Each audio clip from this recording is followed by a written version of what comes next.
একটি কেস 10 বছর ধরে অ্যাসিডিটিতে ভুগছে,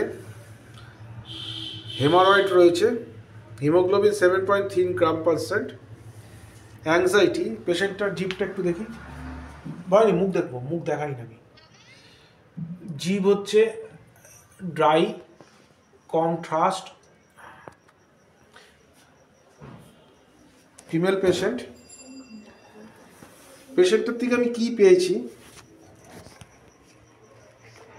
তার হিস্ট্রি ছিল চিকেন পক্স, জন্ডিস। আমি পার অ্যাবডোমেন দেখলাম, তেমন কিছুই দেখতে পাইনি। পেশেন্টটা কোথায় গেল? Per abdomen nothing. Clinical history সবই মোরাললেস ঠিকই আছে, কোনো প্রবলেম নেই। আর chronic acidity for last 10 years and chronic constipation, that is obstipation. আচ্ছা, probable diagnosis chronic acidity and hemorrhoid অর্থাৎ পাইলস। রেগুলার নিউট্রিশিয়াস ডায়েট আমি অ্যাডভাইস করেছি, মুখে বলে দিয়েছি কি ডায়েট, আর ইউএসজি অফ হোল অ্যাবডোমেন। পেশেন্টের থেকে আমি পেয়েছি অ্যাংজাইটি, যে কোনো জিনিস নিয়ে ভীষণ চিন্তা করে, টেনশন করে অহেতু। কনসোলেশন অর্থাৎ সান্ত্বনা তার ভালো লাগে।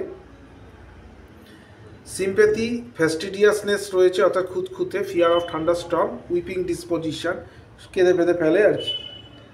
আর হচ্ছে physical constipation, sensation of heat, খুব গরম বোধ বেশি, মিষ্টি পছন্দ করে, কোল্ড আর মিল্কে ডিসএগ্রি, এবং ব্রেড পছন্দ করে না। প্রচুর কফি পান করেন উনি। আর severe acidity, Randac, Zinetac, PPI group, pantoprazole, omeprazole, rabeprazole যখন পাচ্ছে 10 বছর ধরে খেয়ে যাচ্ছে বস্তার পর বস্তা। এখন ফ্যামিলি হিস্ট্রিতে বাবার হার্টের সমস্যা আছে, মায়ের hypertension, hyperglycemia, sugar. Pulsatilla prescription করেছি in 50 millesimal scale of potency. Pulsatilla 50 millesimal scale of পোটেন্সিতে প্রেসক্রিপশন হয়েছে। একটা করে ডোজ প্রতিদিন খেতে বলেছি, 2 মাস পরে আবার দেখা যাবে। Thank you.